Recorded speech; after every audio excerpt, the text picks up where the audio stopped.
Now, don't forget, I was at Dr. Stephen Greer's Disclosure Project conference at the National Press Club on May 10th, 2001. Now, everybody came forward on May 9th, 2001. That's the video you can watch on disclosureproject.org and websites like that. There was another event called the Closed Executive Summary Briefing for VIPs and members of Congress, and that was on May 10th. And I had just been on Art's show for the first time. That was before you were there, George. Right. And that's how I got to be called a VIP. And I also donated like $150 to the company. So just based on those two things, I was able to get into this congressional briefing. And Sergeant Clifford Stone spoke there. And I have to say that the things he said in the closed briefing were vastly more interesting and provocative than what he said in the one from the day before that you can watch on YouTube. Okay, he talked about the fact that the ETs were all pretty human-like. Yeah, he did. He said that there's 57 different varieties, and they actually, tongue-in-cheek, called them the Heinz 57. Well, you never know. Maybe that's where they got the name. Well, this is... and I mean the Heinz Company. Say again? Maybe the Heinz Company got the name from... There's no way to know, but what we do know is that, and he even, I mean, this, when Sergeant Stone gave his testimony, he literally broke down crying at the point that he described walking up to a crashed extraterrestrial ship and seeing the ET lying there in a damaged state. He completely lost it on stage. He had to walk off the podium for a minute. He was crying, and then he had to come back on, composing himself, and the whole rest of his talk, he had tears in his eyes. And this was not some sort of acting. I mean, there was no reason for him to do this unless it was a real thing he was recalling. Why was he crying? Because he was just so awestruck? Yeah, there's something about these people who actually know the truth. The rest of us here, we're sitting around in cyberspace and on the Internet speculating about whether any of this stuff is real, and yet here you have people that are walking up to a crashed disk and looking into the eyes of a wounded or dying alien. I mean, you can't even imagine what that's actually like if you're actually there. There's no more doubt in your mind at that point that we're not alone in the cosmos.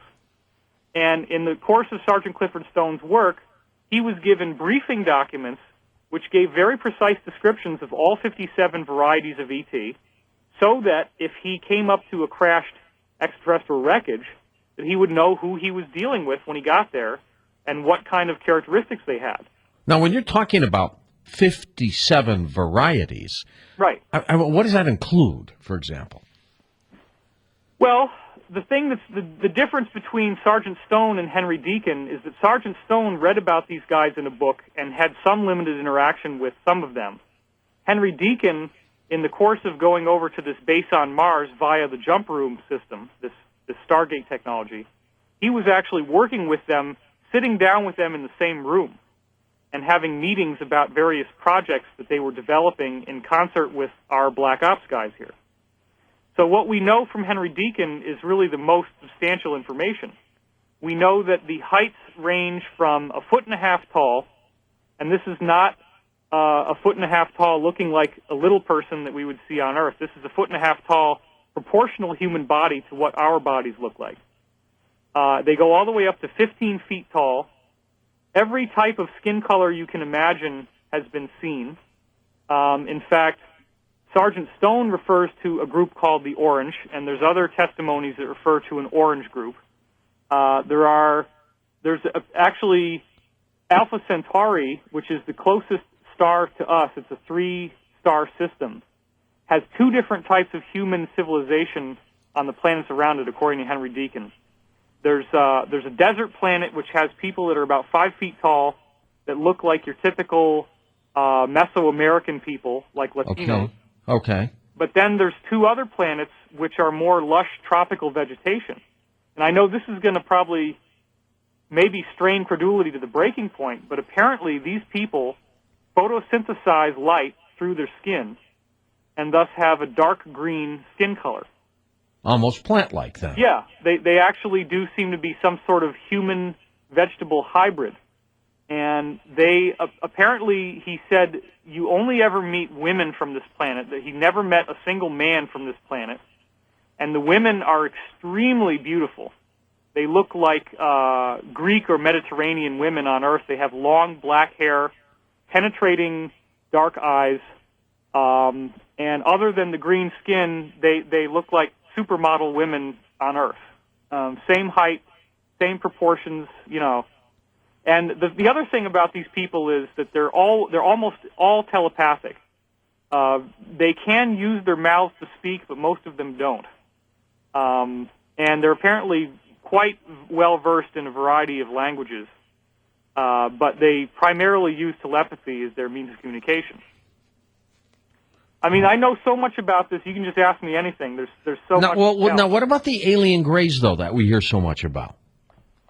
Well, are they robots, as I suspect?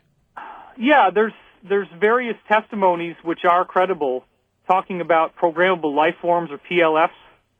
And apparently, according to Dr. Stephen Greer in his most recent book, Hidden Truth, Forbidden Knowledge, from credible whistleblowers, he says that our own black ops guys have been given the technology to build PLFs themselves.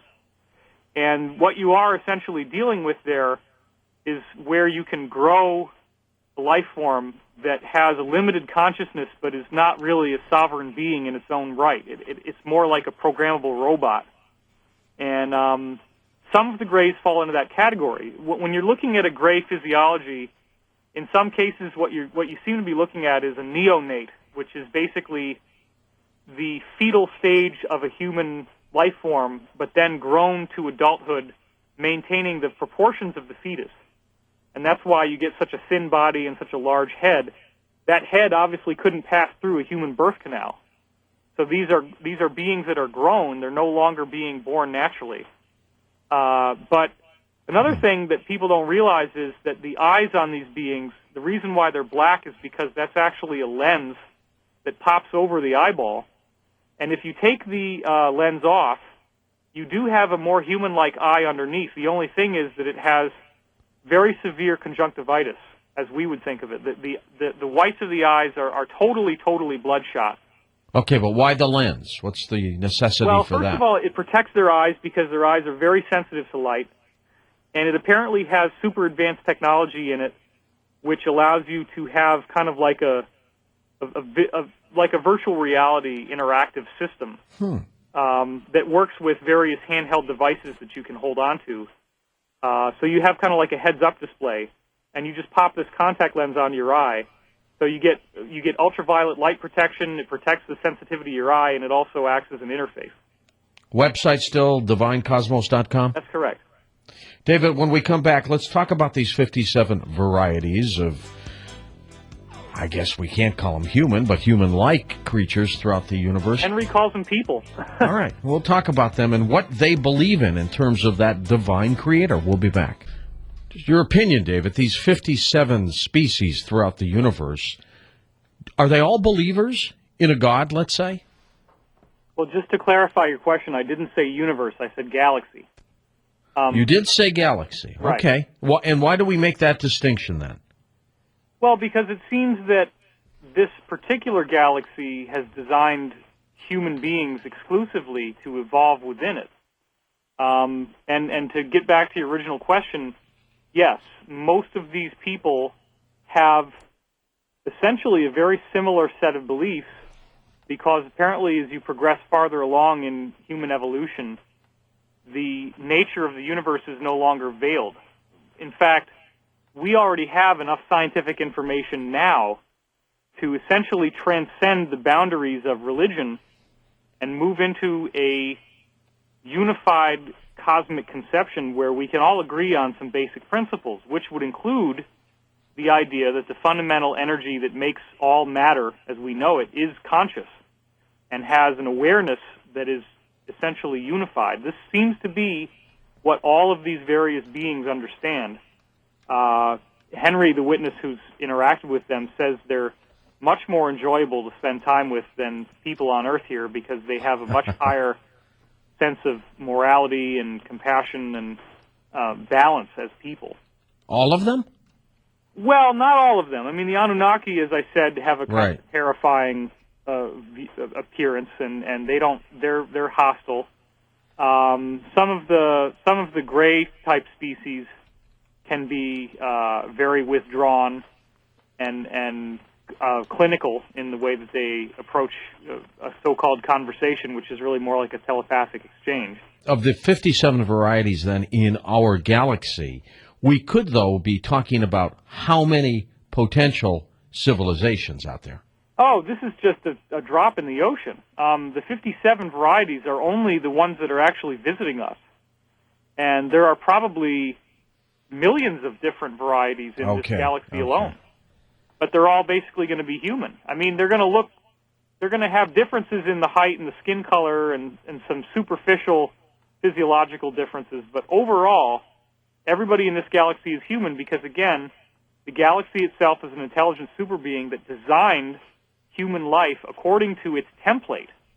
Michael Salla, Dr. Michael Salla, who's been on this program before, you know him, backs up a lot of things you've been saying, especially these 57 potential different races that are out there in our galaxy. Oh, yeah. I mean, look, I'm trying to do my part to help start a new trend in ufology, which is let's look into human extraterrestrials because that's where we got to be looking.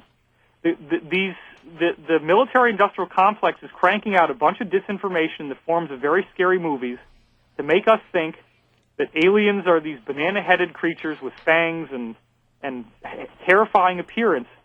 People would be a lot less freaked out about UFOs and extraterrestrials if they found out that there's a bunch of people out there who are very nice people, who look like us, who can talk to us, and would be very nice to us if we could sit down in the room together. And they're just waiting for us to sort out our problems on the Earth because they can't interfere with our free will. And if people don't want to know that they exist, they can't just show up and say, here we are. Whether they're a foot tall or 15 feet tall. Exactly. Most of the human beings on this planet are not local. There's a single blue-eyed ancestor that all human beings can be traced back to. The white person did not exist on Earth prior to about 10, 11,000 years ago because of this exchange with higher species in the time of Atlantis. That's when we started to have the first interbreeding occurring that led to blue-eyed, white-skinned people.